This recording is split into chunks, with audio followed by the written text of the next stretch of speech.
Nous allons parler d'abord de cette marche de soutien organisée en République démocratique du Congo pour Félix Tshisekedi. On sera ensuite du côté de la Côte d'Ivoire avec cette question sur le sort de Pascal Affi N'Guessa, l'ancien Premier ministre, toujours détenu. Au niveau de la Guinée, Alpha Condé se dit ouvert au dialogue. Et puis, le Togo, on évoquera l'affaire Madjoulba, du nom du commandant du bataillon d'intervention rapide. Un concert criminel complexe selon le procureur de la République. Voilà pour le sommaire de cette émission.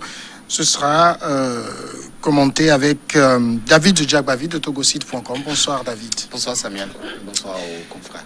Face à vous, Nétité Yindomela Krokou de Vision et Initiative Positive du président Faure Gnassingbé. Bonsoir. Bonsoir Samuel, bonsoir cher ami. À vos côtés, Basile Agbo de Freedom Fighters. Bonsoir Basile. Bonsoir Samuel et bonsoir aux amis. Bonsoir aux amis téléspectateurs de Néo TV. Merci beaucoup. Nous commençons donc avec la République démocratique du Congo. Plusieurs milliers de militants du parti présidentiel l'UDPS ont marché samedi à Kinshasa pour soutenir les consultations initiées par le président Félix Tshisekedi en vue de constituer une union de la nation en pleine crise avec le camp de son prédécesseur Joseph Kabila. Ces milliers de militants du parti présidentiel ont scandé des slogans hostiles à l'ancien président Joseph Kabila.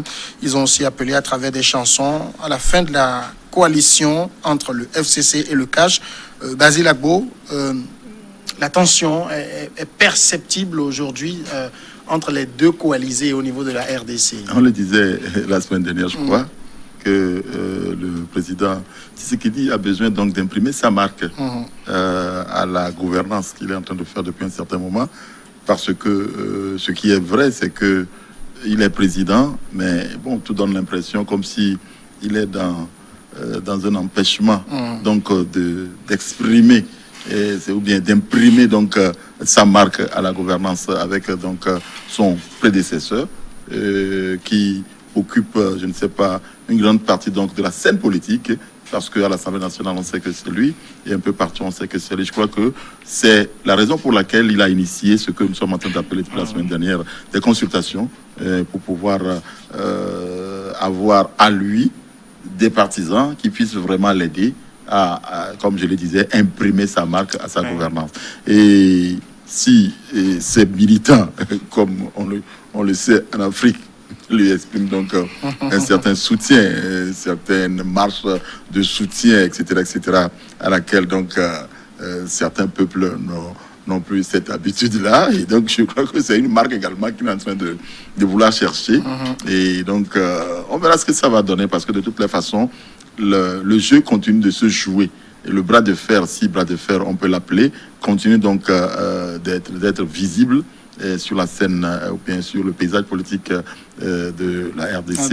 Et je crois donc que c'est une étape que nous allons observer pour voir ce que réellement ça va donner sur la scène politique de la RDC. De toutes les façons, ça va pas être aussi facile que ça, parce que l'autre donc qui est toujours dans l'ombre cherchera toujours à empêcher la réalisation donc de sa percée sur le plan politique, parce que moi je l'ai toujours dit, ce monsieur ou bien Kabila n'est pas prêt à en découdre.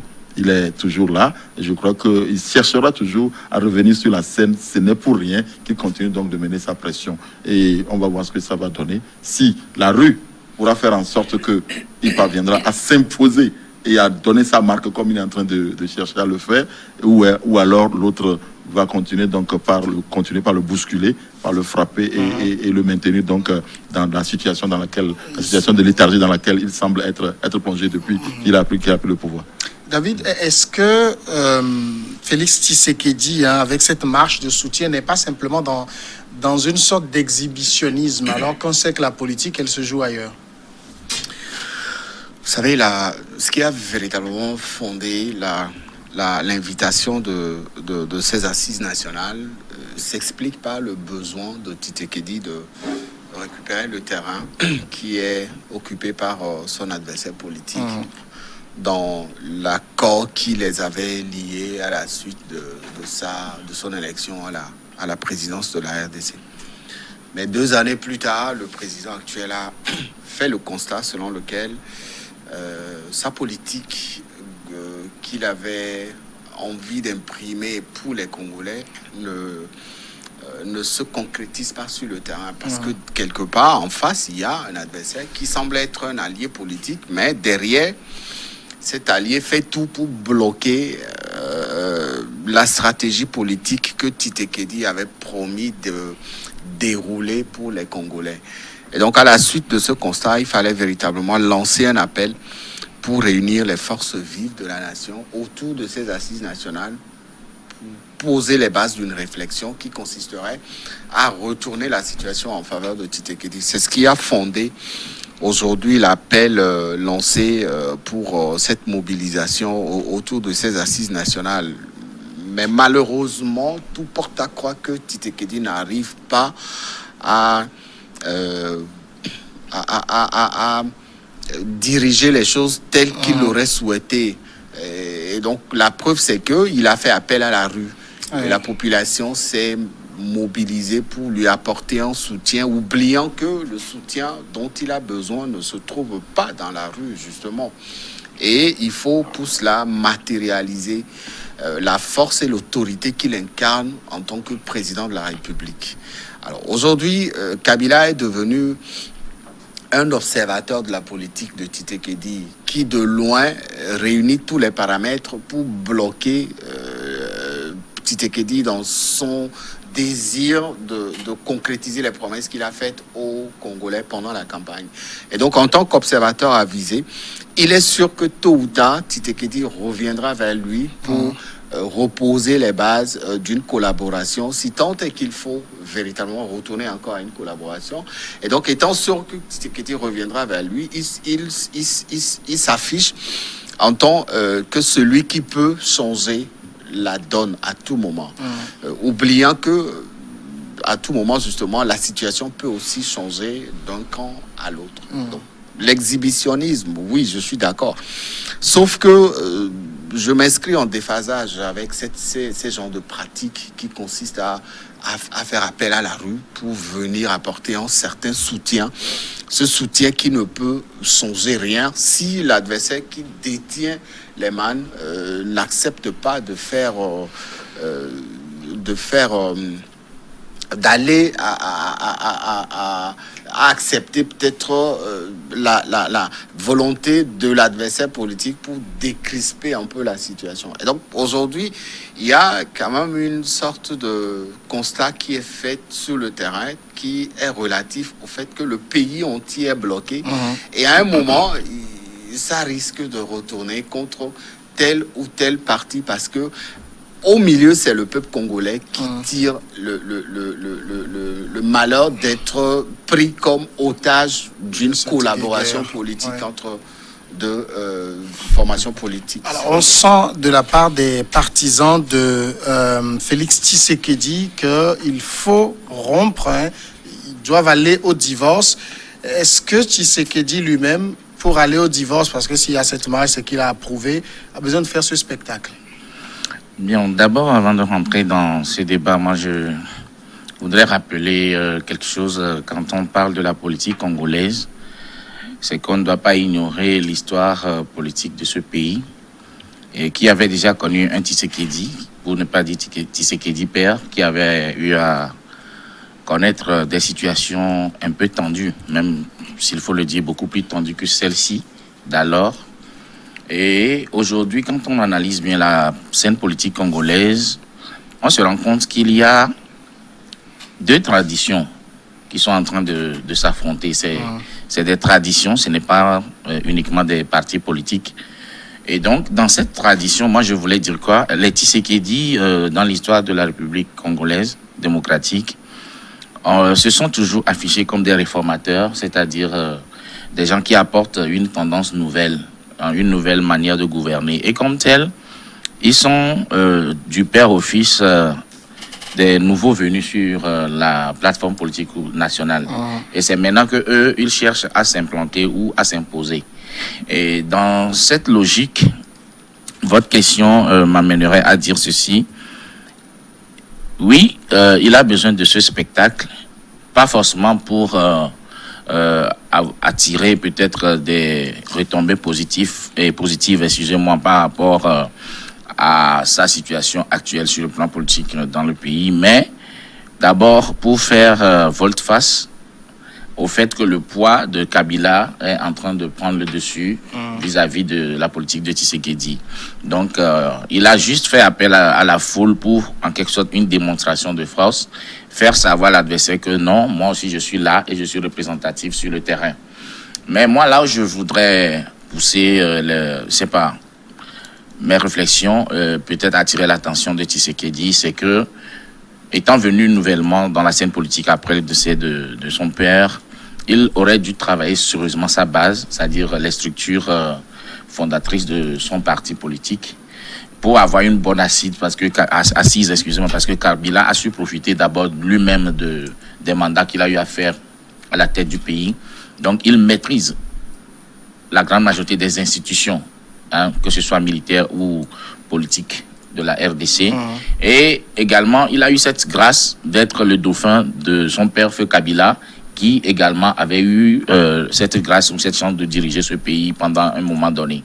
Et donc, Kabila a cette faveur à la fois du côté militaire et politique du pays, même si le schéma de négociation qui est advenu après les élections dans le bras de fer avec le Tshisekedi fils a abouti à des accords de collaboration.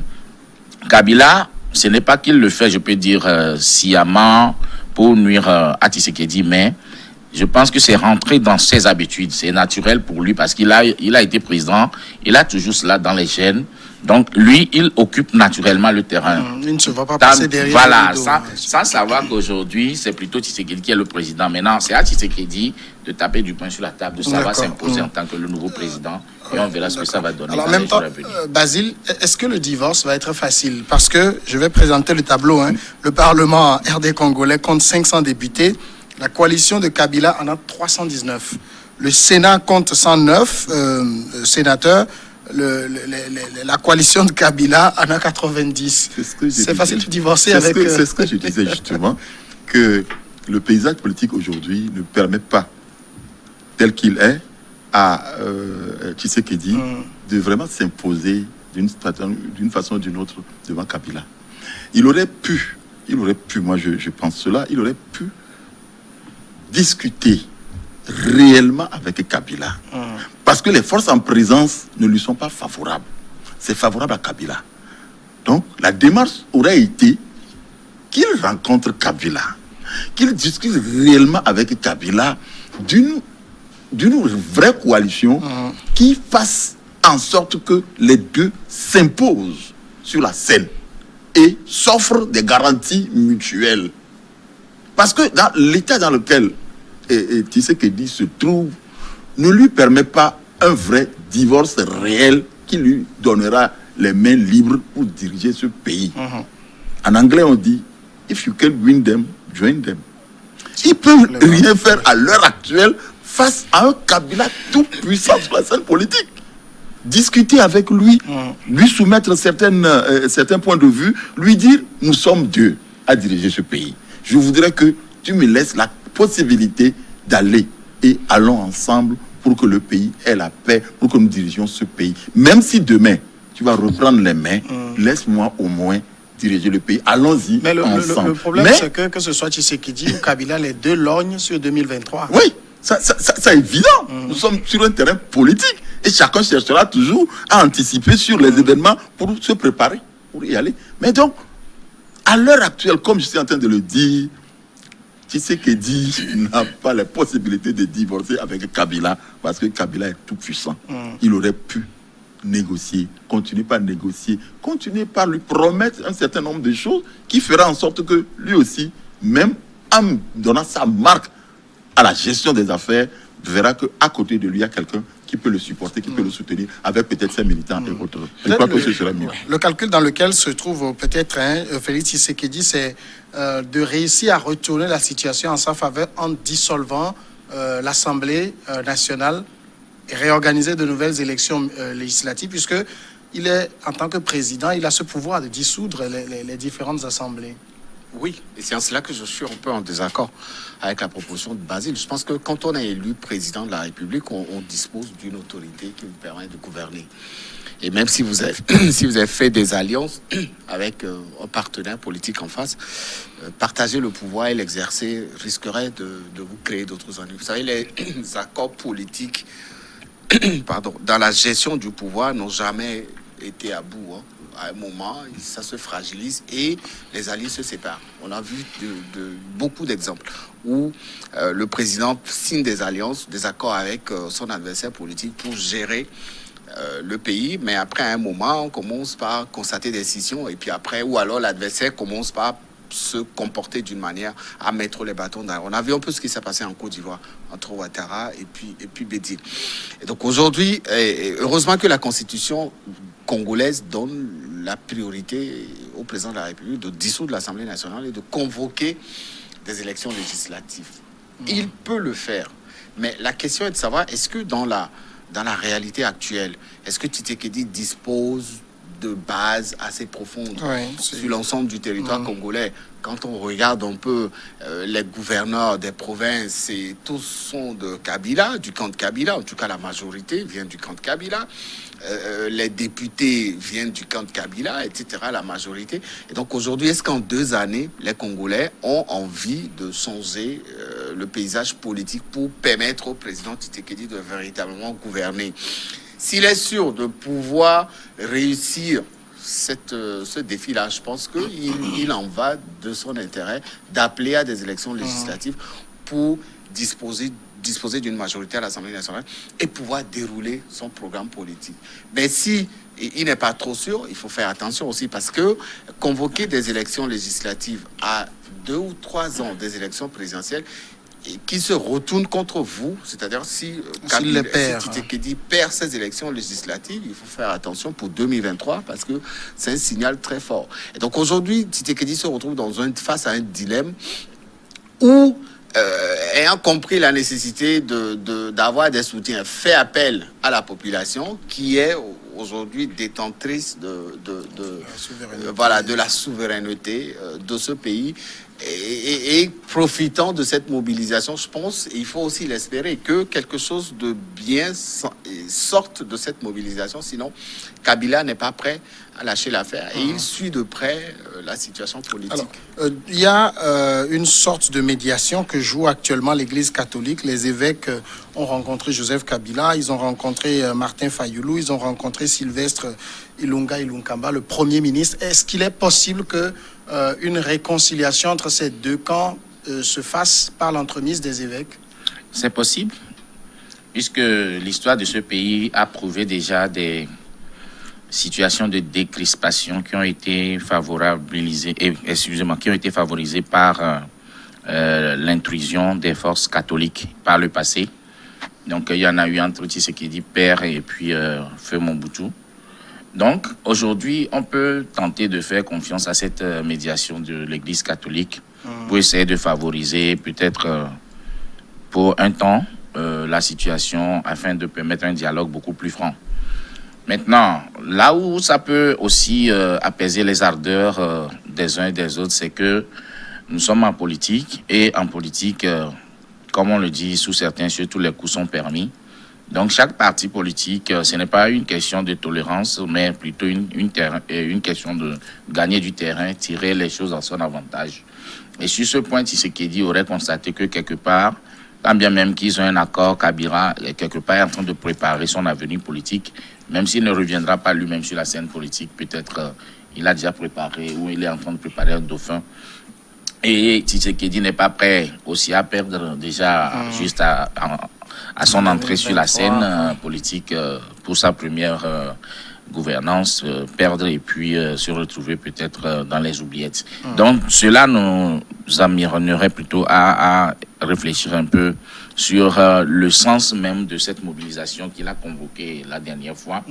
Non seulement pour essayer de s'afficher, je voulais dire également, c'est pour dénoncer. C'est pour dénoncer parce que quelque part, il se sent étouffé dans le déroulement de lui qui a accepté l'accord, son programme politique. Oui, mais on peut accepter un accord qui se retourne contre soi. Et peut-être qu'il avait mal vu. Une minute, on va aller à la pause et on revient.